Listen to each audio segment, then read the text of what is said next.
안녕하십니까, 황효실입니다. 어젯밤 대전에 있는 국가정보자원관리원에서 발생한 화재가 약 10시간 만에 불길이 잡혔습니다. 이 불로 정부 주요 전산 서비스가 중단되며 국민 불편이 이어지고 있는데요. 정부와 여당은 총력 진화와 복구에 나서는 모습, 지금 필요한 건 신속한 수습과 제2, 제3의 사고를 막을 철저한 점검이겠죠. 빠른 복구를 바랍니다. 이런 상황에서 국민의힘 행태 이야기를 하지 않을 수 없습니다. 장동혁 대표는 공포의 프라이데이, 블랙 프라이데이라면서 정쟁의 불쏘시개로 삼고 있는 모습인데요. 이때다 싶은 건가요? 그런데 말입니다. 자당 소속 대통령이 탄핵당해 급하게 정권 교체가 된 지 3개월 반 지났습니다. 굳이 따지자면 사태의 원인은 어디에 있을까요? 9월 27일 끝장 뉴스 시작합니다.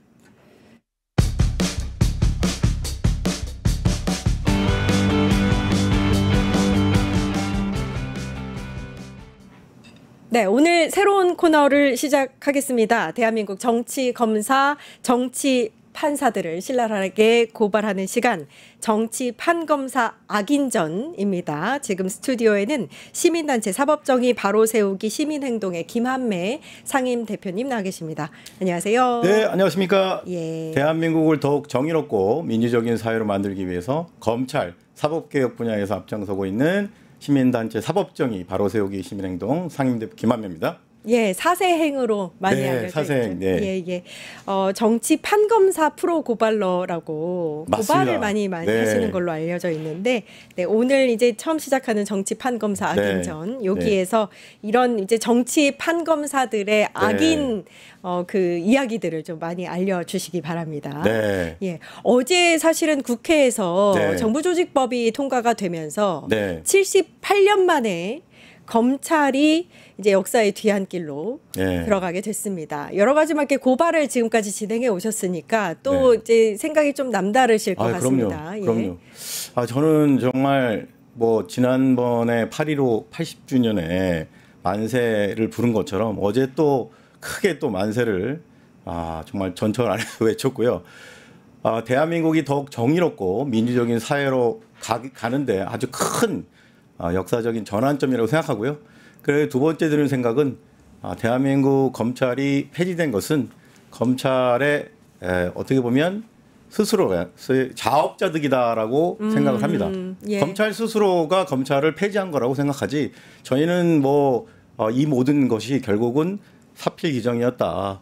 결국은 검찰의 권력을 국민을 위해 사용하지 않고 권력을 위해서 거기에 영합했던 검찰의 최후의 운명이 아니었나 그렇게 생각을 합니다. 네. 예, 스스로 자성하고 네. 고칠 수 있는 기회가 여러 번 있었던 것 그럼요. 같습니다. 네. 그런데 그러지 못했기 때문에 이제 폐지까지 가지 않았나 싶습니다. 네. 오늘 정치판사 악인전에서 처음으로 이제 짚어볼 인물은 조희대 대법원장. 네. 맞죠? 맞습니다. 사실 최근에 여러 가지 이제 비판의 목소리가 더 커지고 있는 상황인데 네. 공수처에 지난번에 사세행에서 고발을 네. 하셨다고 들었습니다. 네, 저희가 고발을 안 할 수가 없었습니다. 국민 여러분 잘 아시겠지만 조희대 대법원장이 대한민국 그 대선판을 아주 크게 흔들었습니다. 윤석열 전 대통령이 파면된 게 4월 4일이었죠, 올해. 그 이후로 가장 그 윤석열의 파면 그 버금가게 국민들이 가장 크게 관심 가졌던 사항은 이 대선에서 차기 유력 대선 후보였던 이재명 당시 민주당 후보, 지금은 대통령이 되셨지만 과연 대법원의 판결이 어떻게 날 것인가가 초미의 관심사였습니다. 근데 이런 가운데서 조희대 대법원장이 아주 대한민국 사법 역사의 길이 남을 정치적 아주 의도된 판결을 내립니다. 그래서 결국은 이 무죄 판결을 2심에서 받은 것을 대법원에서 무리하게 파기환송하죠. 그래서 그때부터 6월 3일 대선까지 온갖 썰이 난무했습니다. 과연 이 상황에서 과연 이재명 후보가 대통령이 될 수 있을지 이런 부분에 대해서 너무나 많은 혼란이 극도로 왔고요. 그래서 그러한 부분이 저희는 우연이 아니다. 매우 의도된 사법 쿠데타라고 보고 조희대 대법원장 이하 7명을 공수처에 고발을 하게 되었습니다. 예, 네. 우연이 아니다. 의도된 사법 네. 쿠데타다 이렇게 말씀해 맞습니다. 잘 주셨는데 아시겠지만 공무원은 어떠한 경우에도 그 선거에 개입을 해서는 안 됩니다. 공무원의 선거 관여를 엄격하게 금지하고 있는데 저희는 조희대 대법원장이 자신의 직무를 남용해서 직권을 남용해서 적극적으로 대선판에 개입을 하고 공무원으로서 해서는 안 되는 선거에 개입을 했다라고 보고 직권남용 그리고 공직선거법상 공무원 선거 관여 금지 조항 위반으로 공수처에 고발을 했습니다. 네. 근데 우리가 이렇게 판단하는 이유가 있습니다. 네. 그러니까 이게 올해 전부 다 이루어진 일인데 맞습니다. 2심에서 이재명 지금의 현직 대통령이죠. 네. 공직선거법 사건에 대해서 올해 3월에 무죄가 이제 판결이 3월, 났는데 예, 맞습니다. 3월 26일 날. 네. 바로 검찰이 다음 날 대법원에 상고를 했고요. 맞습니다. 그리고 4월 22일에 네. 오전에 네. 대법원 2부에 배당이 되는데 네.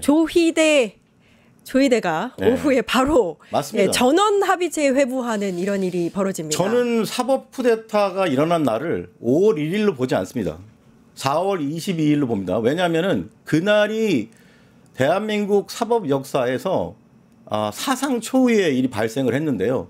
소부에 배당된 사건을 갑자기 대법원장이 전원회부처에 회부하자마자 그날 당일날로 전원회부처를 곧바로 개최하고요. 예. 그리고 그 전원합의체 이틀 뒤인 4월 24일 날 곧바로 투표를 합니다. 그러니까요. 그러니까 이 이틀간에 무슨 일이 벌어졌는지 저희가 도저히 이해를 할 수 없는 그리고 이 기록이 7만 쪽에 달한다고 합니다. 근데 잘 아시다시피 인간이라는 게 하루에 읽을 수 있는 아무리 속독을 한다 하더라도 어떻게 4월 22일부터 4월 24일 투표할 때까지 한마디 유무죄냐라는 중대한 투표할 그러니까 때까지 말입니다. 예. 7만 쪽을 이틀간에 이거를 읽는 거는 그건 사실상 인간이 아니고요. 예. AI조차도 아마 소환하기 어렵지 않을까. 한마디로 신적인 일을 해내는 겁니다. 근데 이런 거에 대해서 저희가 보니까 규정도요.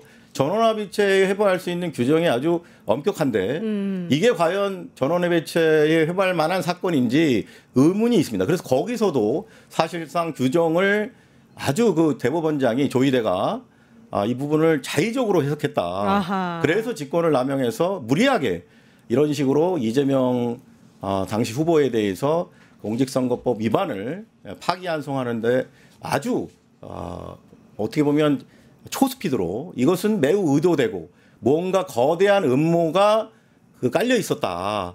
이재명을 낙마시키고 그리고 윤석열을 구속 취소했지 않습니까? 그 조희대가 결국은 직위원을 통해서 저희는 했다고 보는데 이런 일련의 그리고 한덕수가 바로 출마 선언을 해요. 그 무렵에. 이런 것들이 하나의 연결 동작이다라고 저희는 보고 있습니다. 예. 그러니까 지금 조금 정리를 해주셨는데 네네. 날짜별로 보면 22일에 이제 전원 합의체 회부를 한 이후에 네. 24일에 곧바로 표결을 합니다. 맞습니다. 그때 결과가 정해진 거나 다름없죠. 그리고 29일에 선고일 지정 공지를 하고 네. 4월 29일이요. 네. 그리고 그 다음 날 한덕수가 대선에 나가겠다고 맞습니다. 출마 선언합니다. 네. 그러니까 뭔가 지금 이제 말씀을 계속 들어보면 이런 무리한 일을 강행하는 그 배후에 뭔가 있다고 보시는 거죠? 맞습니다. 저희는 조희대가 아무리 혼자서 이런 일을 하려고 해도 여러 가지 것들이 연결돼 있습니다. 예컨대 그 구속 취소 지금 내란숙의 윤석열을 3월 7일 날 직위원이가 구속 취소한 것부터가 저는 우연의 일치가 아니라고 생각하고요. 거기서부터가 다 잘 짜여진 일종의 시나리오, 각본에 의해서 진행이 된 것의 하나의 일환이었다.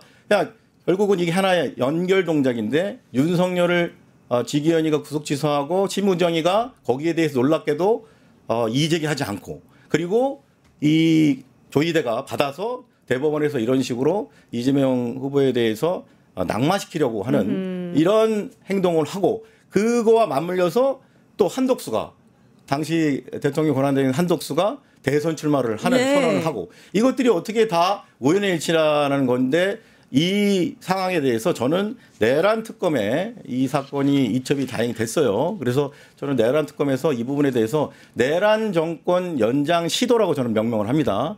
조희대가 이 내란 정권 연장 시도 즉 윤석열을 구속 취소하고 그리고 파기환송 이재명을 낙마시키고 그리고 한덕수를 옹립하려고 하는 이 모든 것이 하나의 이 일련에 연결된 하나의 것이고 거기에 대해서 이 7명이 다 한 팀으로 원팀처럼 움직였다라고 해서 공수처 고발했고 지금 아까 다시 고발장 한번 띄워주시면 그 7명이 누군지를 한번 말씀을 드려야 되는데 윤석열, 한덕수, 그다음에 김주현 민정수석이죠. 그다음에 조희대 대법원장, 그다음에 심우정 검찰총장, 그리고 지기현 판사, 그리고 이 서석호라는 인물이 있어요. 근데 이 사람들이 결국 다 서울대를 나오고 또 김앤장과 아주 밀접한 관련이 있습니다. 이 사람들이. 그래서 저희가 서울대 김앤장 커넥션이라고 저희가 보고 있거든요. 예. 그래서 이 7명이 결국은 아까 말씀드린 대로 윤석열을 석방시키고 그리고 조희대가 이재명을 낙마시키기 위한 목적으로 파기환송하고 그리고 한덕수는 거기에 부응하듯이 결국은 출마 선언하는 이런 것들이 다 이 7명이 어떻게 보면 잘 짜여진 공모로 인해서 진행했다. 일종의 내란 정권 연장 음모였다. 그래서 저희가 고발을 했고 이제 지금 아까도 말씀드렸지만 내란 특검에서 지금 현재 이첩돼서 수사 중인데 이런 부분에 대해서 내란 특검의 수사 대상이 맞습니다. 왜냐하면 이들이 내란 정권 연장을 기도했기 때문에 이 부분은 내란 특검이 철저히 수사를 해야 됩니다. 예. 네.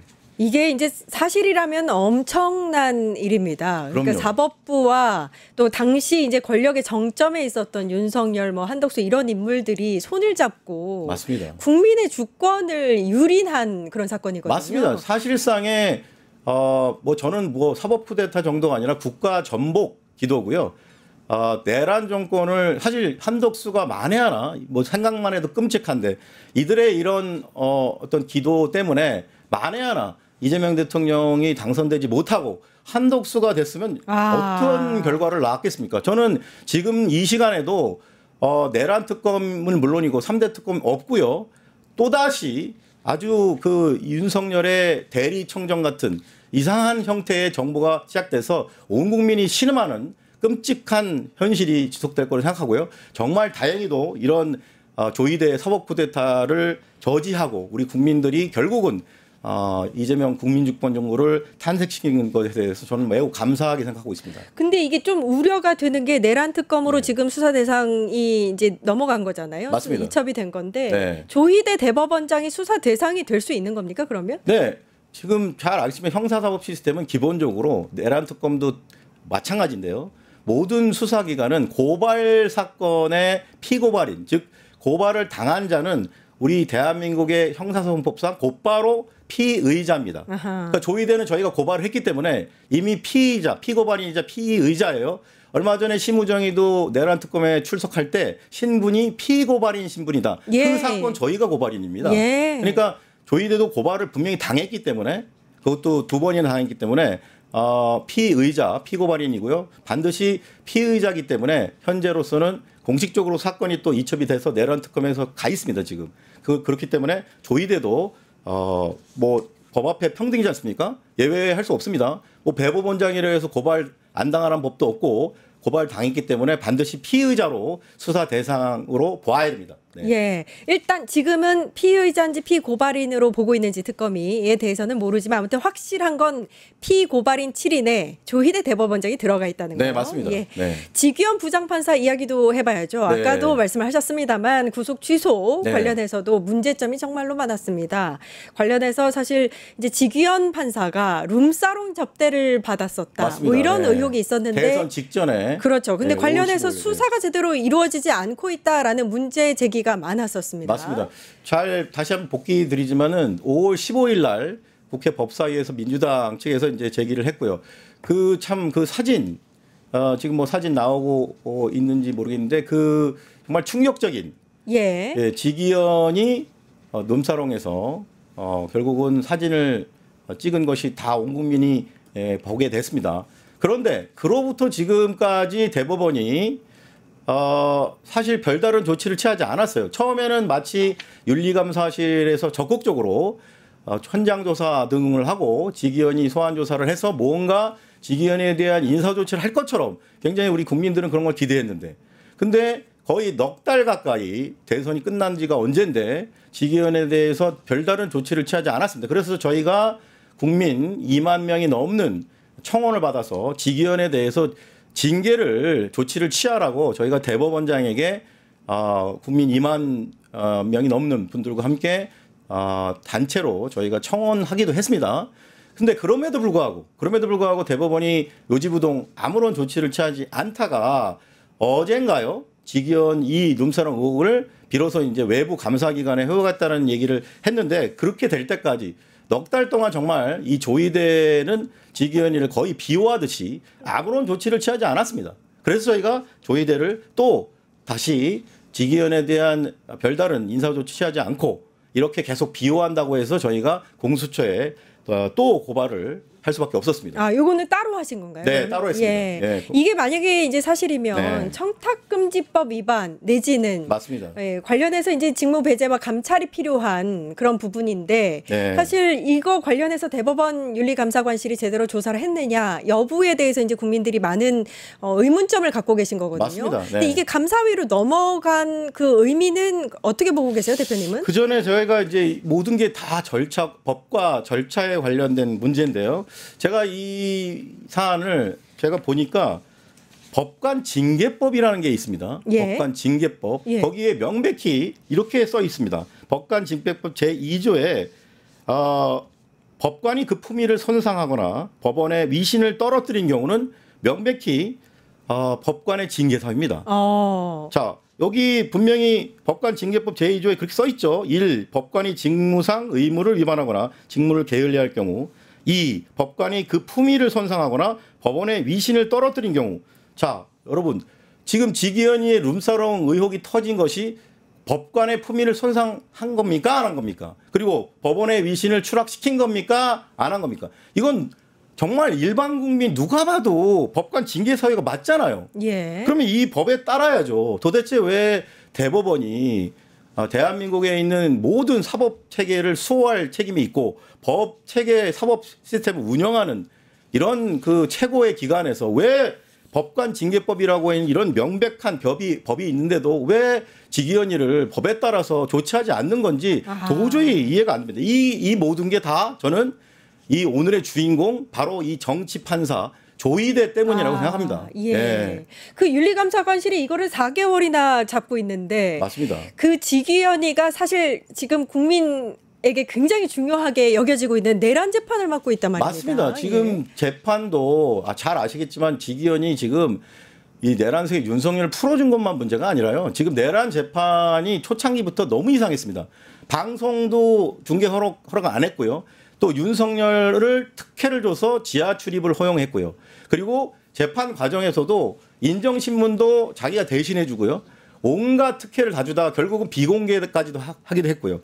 이제 거기까지도 모자라서 이제는 침대 축구, 즉 내란 재판이 지금 할 게 되게 많은데 일주일에 한 번 부르다가 이제는 급기야 나오지도 않습니다. 그러니까 재판이 지금 완전히 지금 이렇게 중요한 재판을 이렇게 아주 느슨하게 일주일에 한 번씩 했다가는 12월은커녕 내년 12월까지도 끝날까라는 의문이 들 정도로 그렇다면 결국은 이것은 직위원회의 어떤 그런 의도된 것도 있지만 이 조희대를 비롯한 이 사법부가 이 윤석열을 제대로 단죄할 의지가 있는지 저는 전혀 없다고 보여집니다. 예. 그런 조희대 대법원장이 네. 최근에 전국 법관 대표 회의를 열었지 않습니까? 네네네. 이제 거기에서 이제 약간 본인의 이 권한이라든지 본인의 위치를 조금 더 상기시키는 듯한 의도가 있는 맞습니다. 예, 그런 멘트들을 하는 것 같아요. 예, 신임 법관 어떻게 보면 거기 이제 뭐 신입 환영식 같은 건데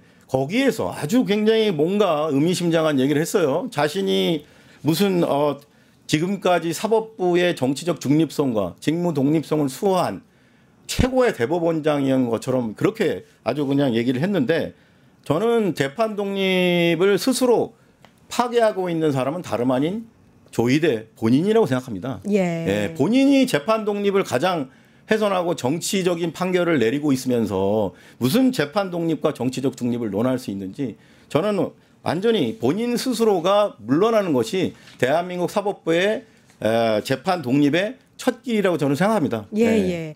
예. 마지막으로 이 대법원장을 공수처에 고발한 것뿐만이 아니라 네. 손해배상 청구도 했다고 하더라고요. 맞습니다. 이거는 무슨 내용인가요? 저는 이렇게 봅니다. 지금 조희대의 지금 12.3 내란에서의 역할도 밝혀져야 되는데 12.3 내란 이후에 지금까지 대한민국 공직자 중에서 우리 국민들에게 정신적인 스트레스를 가장 많이 준 사람을 꼽으라 그러면 저는 탑3 안에 들어가는 게 바로 조희대라고 생각합니다. 이 조희대가 이런 식으로 직위원회를 통해서 내란 수계를 풀어주고 그것도 모자라서 이런 식으로 침대 축배를 하고 심지어는 무죄를 줄 것 같은 그런 지금 상황인데 이런 식으로 우리 국민들에게 극도의 분노와 스트레스 그리고 우화 심지어 우라를 느끼게 하는 이런 정신적 고통에 대해서 저희가 국민 1인당 10만 원의 손해배상 청구를 하는 소송을 진행 중에 있습니다. 예, 네. 알겠습니다. 사세행 김한매 상임대표와 얘기 나눠봤습니다. 오늘 감사합니다. 네, 감사합니다. 네, 정치 판검사 악인전 시민단체 사법정의 바로 세우기 시민행동의 김한매 상임대표님 나와 계십니다. 안녕하세요. 네, 안녕하십니까. 예. 대한민국을 더욱 정의롭고 민주적인 사회를 만들기 위해서 검찰 사법개혁 분야에서 앞장서고 있는 시민단체 사법정의 바로 세우기 시민행동 상임대표 김한매입니다. 예. 네. 대표님 소개가 너무 길입니다. 그래도 강조해야 됩니다.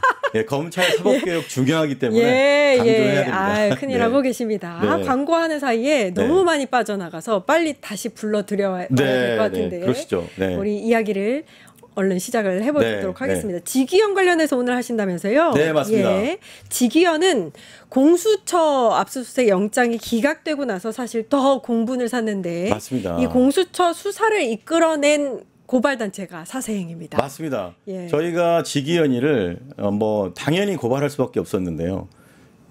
잘 기억하시겠지만 지난 대선 2주 전에 5월 14일 날 민주당에서 충격적인 폭로를 합니다. 법사위 도중에. 예.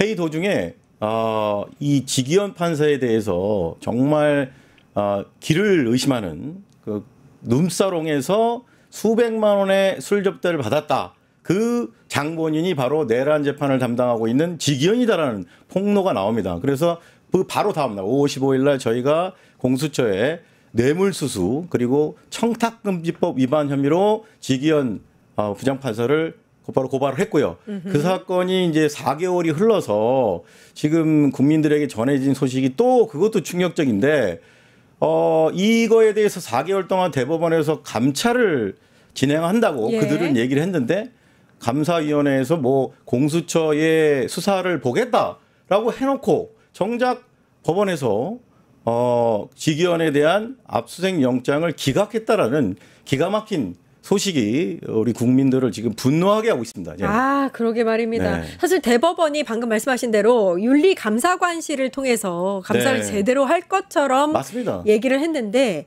4개월이나 끌고 나서 별거 네. 없다고 나왔어요. 공수처의 결과를 보겠다. 이렇게 그러니까 결론을 지금 이게 냈습니다. 참 황당한데 초반에는 국민 여러분 잘 기억하시겠지만 되게 굉장히 뭔가를 해서 직위원회에 대해서 진상을 제대로 규명할 거라는 굉장히 큰 기대를 줬어요.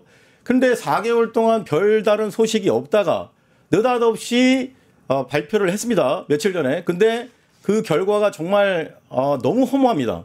1차에서 직위원이 그 후배 그 동석했던 그 룸사롱 사진 한번 좀 띄워주시면 예. 거기에 나오는 그 저 두 사람 이게 모자이크 처리된 저 두 사람이 직위원의 사법연수원 후배고 변호사들이라는 겁니다. 둘 다. 그 중에 한 사람이 지금 이것을 제보한 당사자인데 1차에서는 직위원이하고 무슨 횟집인가요? 거기서 직위원 판사가 결재를 했고요.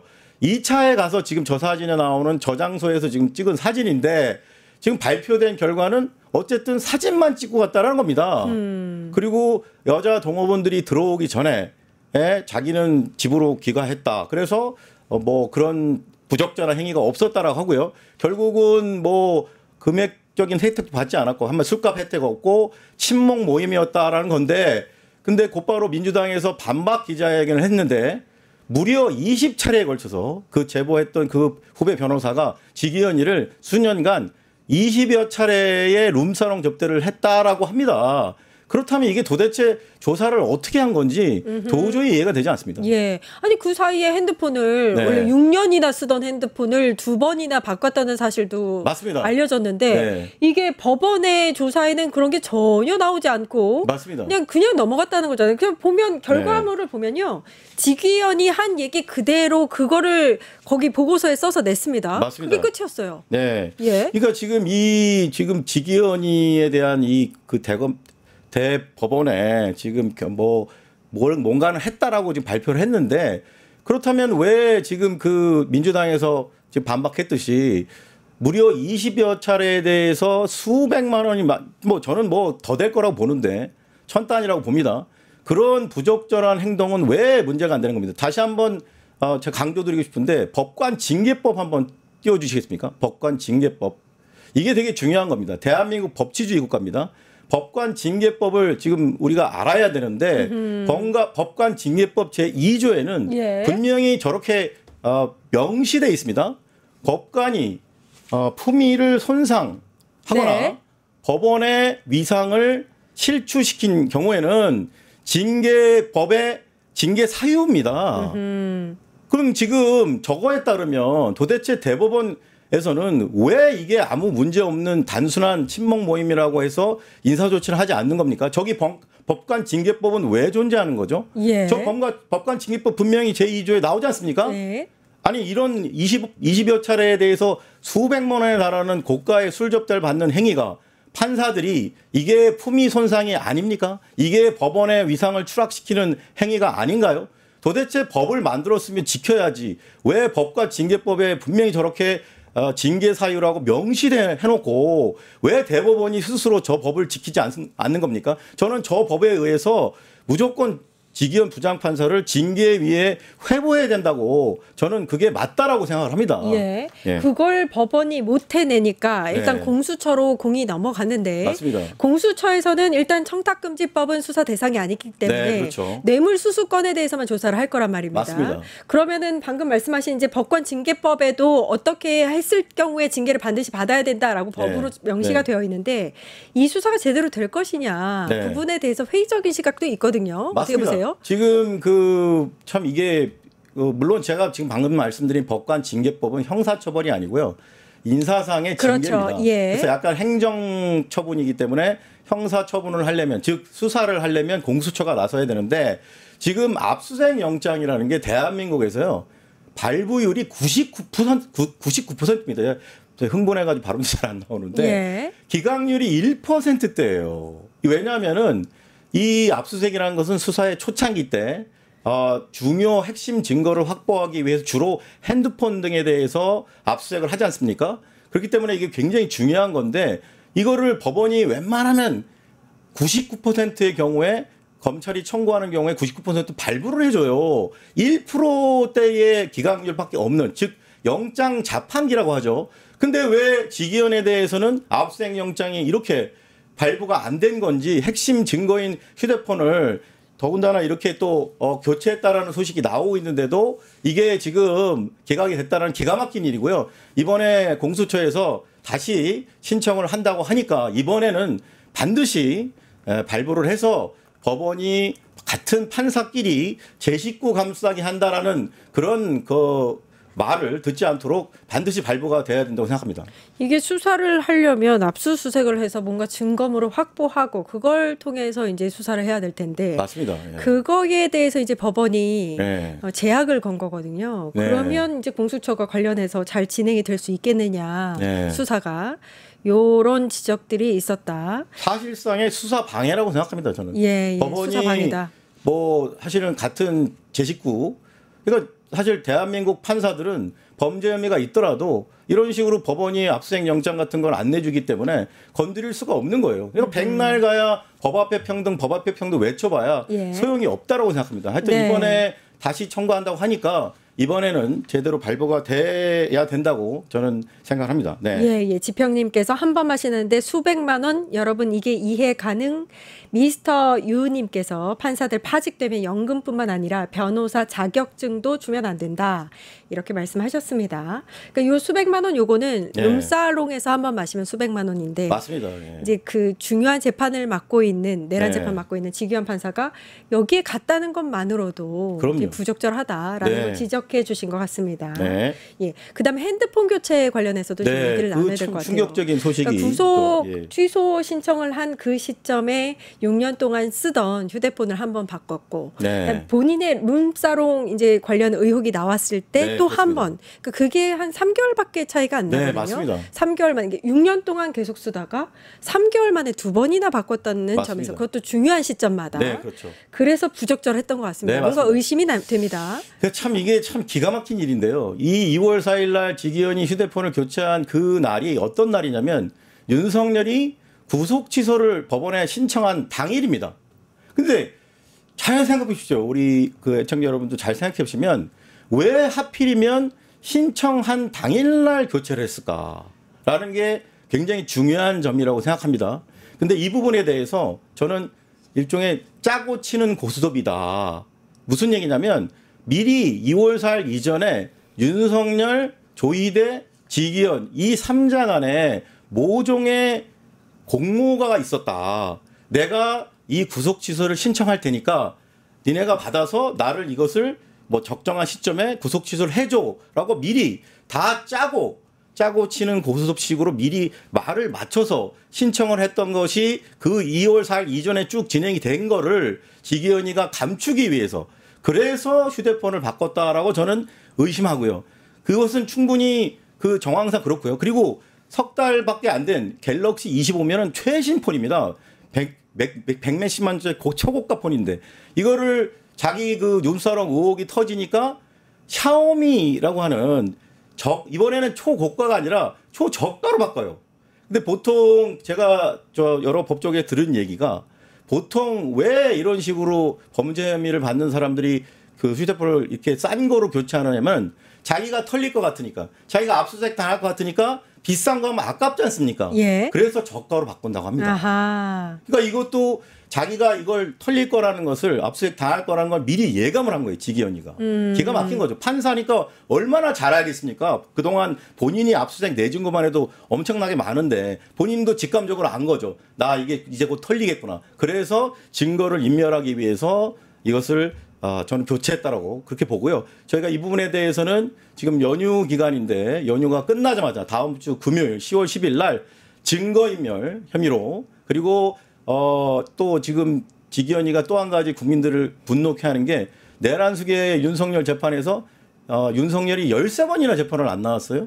이 말도 안 되는 것을 계속 방관하고 있는 거에 대해서 직무유기로 저희가 다음 주 금요일 날 공수처에 증거인멸과 직무유기 혐의로 고발할 예정입니다. 아, 추가 고발을 하시는군요. 네네. 지금 이제 내란 재판 말씀을 하셨는데 중요한 네. 거 짚어주셨어요. 네. 이제 윤석열이 13번이나 불출석을 한 상태에서 맞습니다. 걸석 재판으로 이 중요한 재판이 진행되고 네. 있거든요. 그러면은 일단 이제 계속 반복해서 지기현이 하는 얘기가 피고인은 불이익을 감수해야 할 것이에요라고만 맞습니다. 이야기를 하고 있습니다. 네. 그것도 지난 내란 재판이 중계가 됐어요. 네. 그 중계되는 모습을 보니까 네. 지기현 판사가 아주 즐겁더라고요. 무슨 레크레이션 굉장히 강사처럼 신나 네, 웃으면서 이 이야기를 하답니다. 맞습니다. 네, 근데 예. 굉장히 보기 안 좋았습니다. 네, 사실 국민들은 복창이 네, 터지고 있는데 대부분의 국민들은 분노에 가까운 그 맞습니다. 심정으로 네. 이 내란 재판을 지켜보고 네. 있는데 걸석 재판으로 계속 진행돼도 되느냐 네. 여기에 대한 의견도 많습니다. 네, 어떻게 맞습니다. 보세요?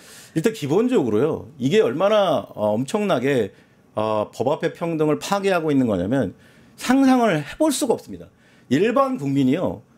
재판을 13번을 불출석하잖아요. 이미 감옥을 가도 10번 정도 갈 거고요. 그리고 재판에 강제로 끌려올 것도 그만큼 끌려왔을 겁니다. 제가 직접 이건 겪은 일인데요. 제가 아는 지인이 실제로 이런 경우가 있었습니다.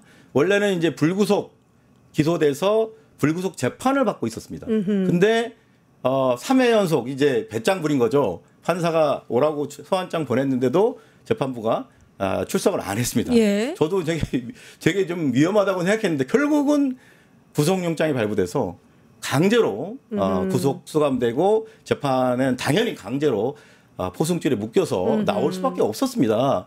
그때 이미 판사님한테 눈물로 판사님 제가 이제는 정말 열심히 출석할 테니까 제발 좀 나가게 해주십시오라고 석방을 탄원했지만 판사가 엄중히 끝까지 풀어주지 않았습니다. 예. 3번 불출석했는데 이렇게 됐습니다. 근데 지금 이 내란 속의 윤석열이는 13번이라는 것은 이것은 구속 취소 시킨 것만큼 저는 윤석열에게만 정말 특혜를 주는 행위를 지기현 판사가 또 하고 있다. 이 부분에 대해서 특검도 제발 좀 구인해달라. 윤석열 좀 구인장 발부해서 끌고 오게 해달라고 했는데 이걸 여러 번 했어요. 특검이. 이번에 방송에서도 하더라고요. 중계될 때. 예. 그런데 또 아무런 반응도 없이 그냥 뭐 걸석 재판하면 되죠라고 대수롭지 않게 또 그런 식으로 묵살했습니다.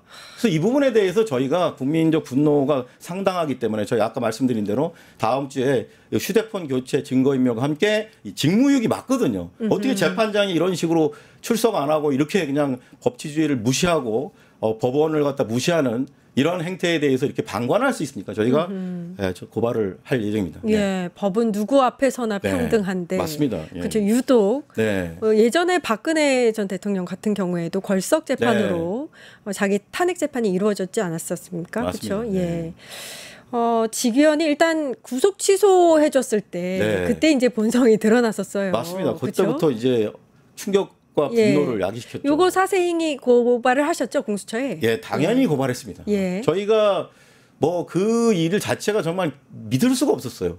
어떻게 이 사형 무기밖에 없는 내란 수괴죄로 그 재판을 받는 피고인인데 아니 세상에 살인범보다도 더 어떻게 보면 더 심각한 대한민국 형법에 규정된 범죄 중에 가장 중죄인인 내란 수괴 피고인을 이렇게 어이없이 풀어주는 그것도 잘 아시겠지만 5천만 명 중에 단 한 명, 다 모든 피고인은 전부 구속기간을 날수로 계산하다가 유일하게 윤석열에게만 갑자기 느닷없이 시간수로 변경을 해가지고 풀어줬지 않습니까? 예. 이게 바로 법 왜곡이라고 생각하고요. 저는 법 왜곡죄가 이래서 필요하다고 생각하는데 어쨌든 지기현이 그런 식으로 정말 윤석열이를 완전히 대놓고 풀어준 거죠. 그래서 저희가 직권남용, 직무유기로 고발을 했고요.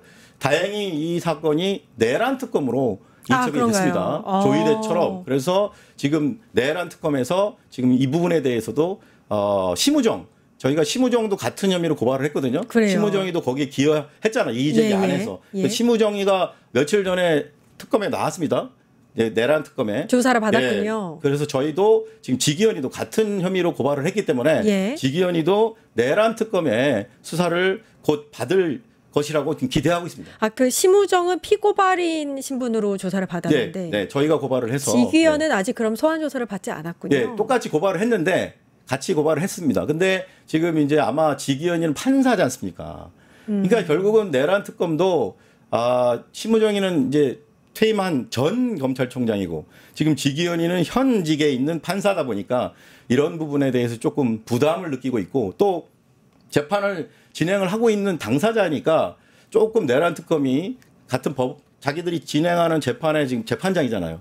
그 재판장을 지금 끌어와야 되는데 조금 그 부담을 느끼는 것 같은데 근데 그러나 아무리 그렇다 치더라도 법 앞에 평등이지 않습니까? 당연히 고발을 당했으면 심우정이하고 똑같이 고발을 당했으면 지기현도 내란 특검에서 소환 조사를 당연히 받아야 된다고 생각합니다. 예, 코뭉이 아빠님께서 그 갤럭시 25 울트라는요 169만 8,400원이라고 하셨고 샤오미는 49만 9천 원. 기가 막힙니다. 그러니까 지평님이 샤오미는 증거 인멸용으로는 아주 편한 핸드폰이다 이렇게 말씀을 하시네요. 그러니까요. 지기현이 마지막으로 저희가 살펴볼 게 이제 왜 정치 판사인지를 좀 정리를 해주시겠다 말씀하셨어요. 네. 마지막으로 한번 들어보겠습니다. 네. 뭐 국민 여러분 잘 아시겠지만 대한민국 헌법의 제11조에 모든 국민은 법 앞에 평등하다입니다. 그리고 사법부의 가장 큰 책무는 이러한 헌법 정신인 법 앞에 평등을 수호하는 것이 가장 큰 중요한 책무입니다. 그런데 지금 지기현이처럼 이런 식으로 권력이 있다고 해서 전직 대통령이라고 해서 법을 왜곡해서까지 이렇게 5천만 명 중에 한 명에게만 특혜를 주듯이 이렇게 법을 적용하는 것은 이것은 법 앞의 평등을 완전히 파괴하는 행위이고요.